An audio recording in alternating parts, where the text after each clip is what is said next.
চ' বহুত দিনৰ অপেক্ষাৰ আজি অন্ত পৰিল।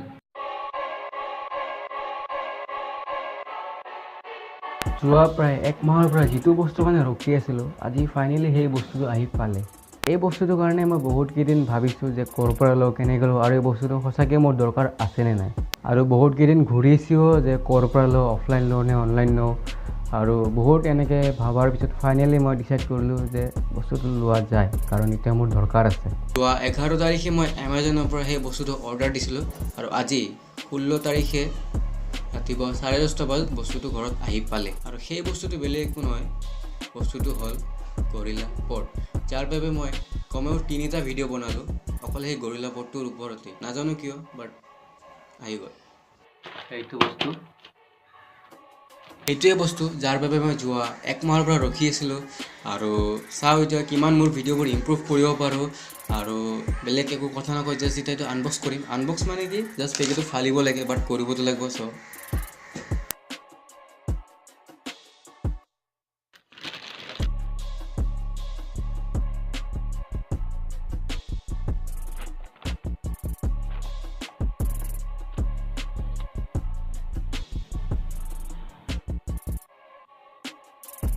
এইটো হ'ল গৰিলা পডটো, আৰু ইয়াৰ লগত এনেকুৱা এটা এক্সট্ৰা মোবাইল হোল্ডাৰ আহিছে, যিটো মানে এনেকৈ ফিক্স কৰি কেনে আৰু ইয়াতে মোবাইলটো লগাই কেনে ব্লগিং কৰিব পাৰে। বাট এক ছেকেণ্ড,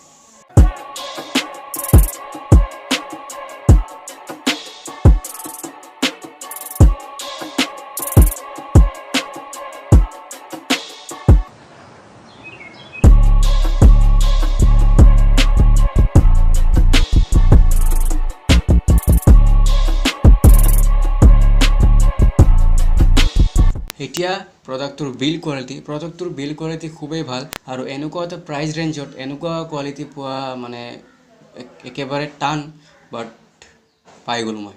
আৰু এইটো মই আমাজনৰ পৰা লৈছোঁ 340 ৰুপিজত, যিটো গৰিলা পডৰ ভিতৰত একেবাৰে চিপ প্ৰাইচ বুলি ধৰা হয়, একেবাৰে চিপ। ইয়াতকৈ কমত আৰু এনেকুৱা নাপায়। বিল্ড কোৱালিটিৰ ওপৰত কথা ক'লে, ইয়াৰে প্লাষ্টিকটো একেবাৰে একদম মজবুত কোৱালিটিৰ হয়। এনেকুৱা কোৱালিটি বুলি মই একেবাৰে এক্সপেক্ট কৰা নাছিলোঁ, বাট খুবেই ভাল কোৱালিটি ক'ব লাগিব। ইয়াৰে লেগ তিনিটা চাব পাৰে, এনেকৈ নিজৰ হিচাপত এডজাষ্ট কৰি কেনে মিলাব পাৰে, আৰু য'তে ত'তে এনেকৈ ষ্টেণ্ড কৰাই বা ক'ৰবাত লোহা আছে, গছ আছে, তাতে ফাঁচাই থ'ব পাৰে। এনেকুৱা আৰু চাওক, এনেকুৱা এটা প্লাষ্টিকটোৰ, আৰু এই বগা এই দাগডাল হ'ল এইটো লবৰৰ হয়। চ' কেতিয়াবা পৰিলে এইটো অলপ হ'লেও এইটো ছেফটি আছে। আৰু এই লেগকেইডাল যিটো এতিয়া আমি ভাঁজ কৰিব পাৰোঁ, চ' এইটো এতিয়া অলপ টাইট হৈ আছে, বাট পিছত লাহে লাহে এইটো অলপ লুজ হৈ যাব। বাট একো টেনশ্যন নাই, আৰামছে চলি যাব পাৰে। আৰু ইয়াৰে ওপৰত এনেকুৱা এটা স্ক্ৰু আছে, সেই স্ক্ৰুটো ওলাই কেনে এইটো যিটো মোবাইল হোল্ডাৰ, এইটো এনেকৈ ফিক্স কৰি নিজৰ মোবাইলটো লগাই কেনে ব্লগিং কৰিব পাৰে। বাট ইয়াৰে যিটো মোবাইল হোল্ডাৰ, ইয়াৰে এটা প্ৰব্লেম আছে যে ইয়াত চাব পাৰে কোনো ধৰণৰ লক ছিষ্টেম নাই। তো যেতিয়া তেতিয়া মানে মোবাইলটো ওলাই কেনে পৰি যাব পাৰে। তো সেইবাবে মই আকৌ এটা এক্সট্ৰাকৈ যিটো প্ৰফেচনেল ইউনিভাৰ্চেল মোবাইল হোল্ডাৰ, এইটো আকৌ এমাজনৰ পৰা অৰ্ডাৰ দিম। সেইটো খুব বেছি 100-150 হ'ব পাৰে।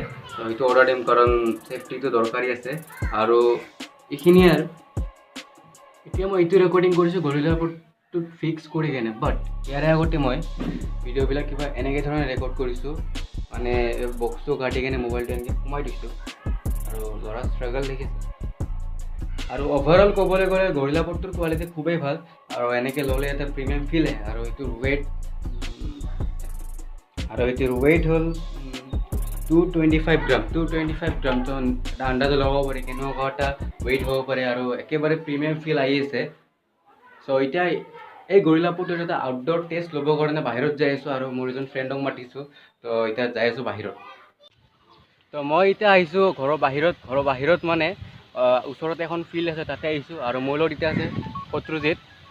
তো জাষ্ট এনে অলপ বাহিৰত আহিছোঁ যে এটা চেম্পল ভ্লগ কৰিবৰ কাৰণে, যে মানে গৰিলা পডটো আৰু খালী হাতেৰে কৰা ভ্লগিঙৰ মাজত পাৰ্থক্য কি। পাৰ্থক্য আছে যে ল'লে এটা প্ৰ' ফিল আহে, ৰ'দ মাথাত পৰি আছে, মানে ল'লে এটা প্ৰ' ফিল আহে, প্ৰিমিয়াম ফিল আহে, আৰু লগতে হাতৰ পৰ্চনটো চেঞ্জ হৈ যায়। আৰু হাতৰ পৰ্চনটো মানে যদি মই গৰিলা পডটোদি কৰোঁতে এনেকৈ ষ্ট্ৰেইট পৰ্চন এটা আহে, আৰু যদি মই মোবাইলটো লৈ কৰোঁ তে এনেকৈ তেৰা আহে। চ' এইটোৱে পাৰ্থক্য, আৰু কৰিলে বহুত ভাল লাগে। এইখিনিয়ে আৰু যদি আপোনালোকৰ ইচ্ছা যায় এনেকুৱা ছাৰ্ফেচত থৈ কেনে এনেকৈ যি মন তাকে কৰিব পাৰে।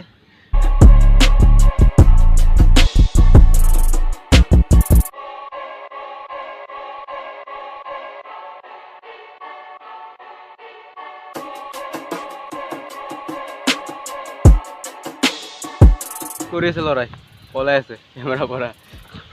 কি নাম? क्या नाम? ঋত্বিক ৰোশন। চ' এইটোৱে আছিল আজিৰ মোৰ ব্লগ কম আনবক্সিং ভিডিঅ'। চ' এতিয়া মই এইটো ভিডিঅ' এইখিনিতে খতম কৰি আছোঁ। চ' তেতিয়ালৈকে be a part of my channel, subscribe and good by.